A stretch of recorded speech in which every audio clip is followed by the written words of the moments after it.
I'm Anthony. This is my first YouTube video. For this video, I would like to do a segment which is games I've recently purchased. I got this idea from PeteDorr. I saw him do it on YouTube and I thought it was a great idea. I really love his videos. So I decided that I should make my own video about games I've recently bought. So let me get started. I'm going to start off with games that I've purchased the farthest back, and I'll work my way up to games I've most recently purchased. So let me start with the Beatles Rock Band. This game is great. This game is really great. Beatles fans, you should own this right now. If you have $250, go get the special edition because the Hofner guitar, the drums, the mic and mic stand, it's all great. Actually, the mic isn't that great because it's not wireless yet, but still, having an extra mic is great since you can have up to 3 people singing. Dreamscapes in this are amazing. The DLC is great. For $16 you only get like 10 songs, but it's still better than paying $2 a song for regular DLC. Still, 45 songs, all of them are great. Go get this, Beatles fans. Next up is Guitar Hero 5. Truthfully, I just bought this just to get the free Van Halen. Out of the 85 songs, 15 are good. So, I really didn't like it that much, since the Beatles is so much better. Speaking of Van Halen, here's the Guitar Hero Van Halen. It comes in a little sleeve like this with the game. That's how they mail it to you. On it, it says, not for resale. So I don't know how GameStop's gonna deal with that, if they're gonna take trade-ins or if they're gonna be selling it. I truthfully don't know. But the game wasn't that great. I thought it was gonna be better, but having the Beatles Rock Band makes all my other music games just seem obsolete. Next up is some stuff I bought off my dad after he went to garage sale. I'll start off with Mario Party 2 for the Nintendo 64.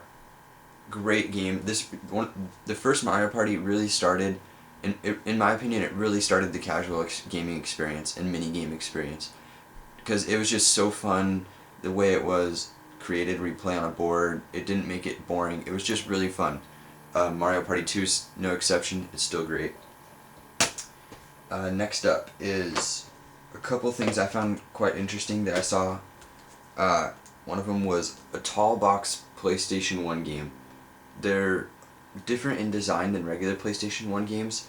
They more resemble modern cases, how it's a tall case instead of like a CD-sized one. They're still great.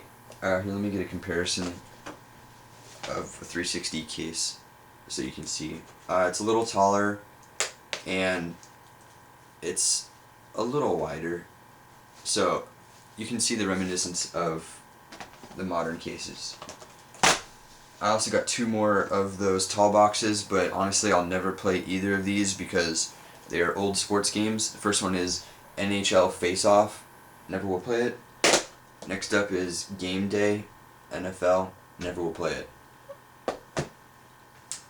The next one up I bought off my dad was this Resident Evil 4 strategy guide.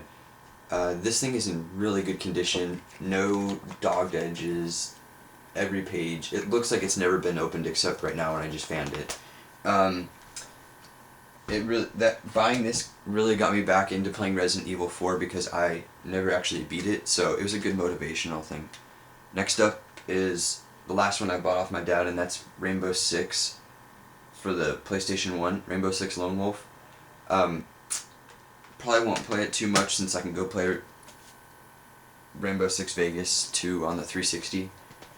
Next up is one that I saw at GameStop, and I thought I should get into the series before I played the 4th one.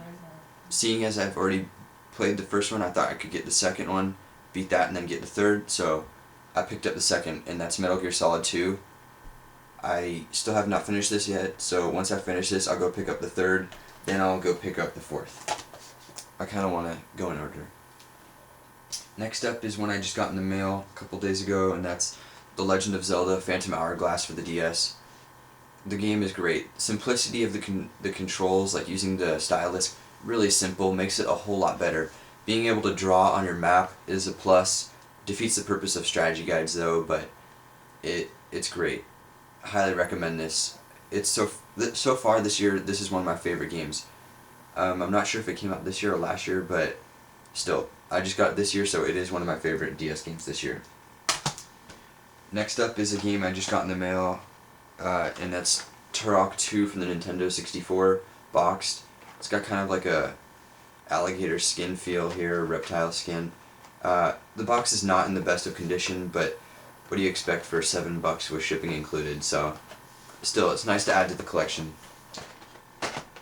Last, but certainly not least, is a game I bought off my brother because he was going to trade it into GameStop towards Modern Warfare 2, and I was like, oh, I'll buy it off you and pay you a little more than what GameStop would. I got this one and maybe 7 or 8 others, maybe 8 others, and this is the one that really stood out to me, and that's Wolfenstein for the 360. This game really did surprise me. I wasn't going in with it thinking it was going to be like the next great game, but truthfully, I thought the single player was amazing. Being able to use the veil thing, where you can go through walls and gives you all different powers and stuff, it really does put a new perspective on like shooters in general. I did find this to be very great, a really great game.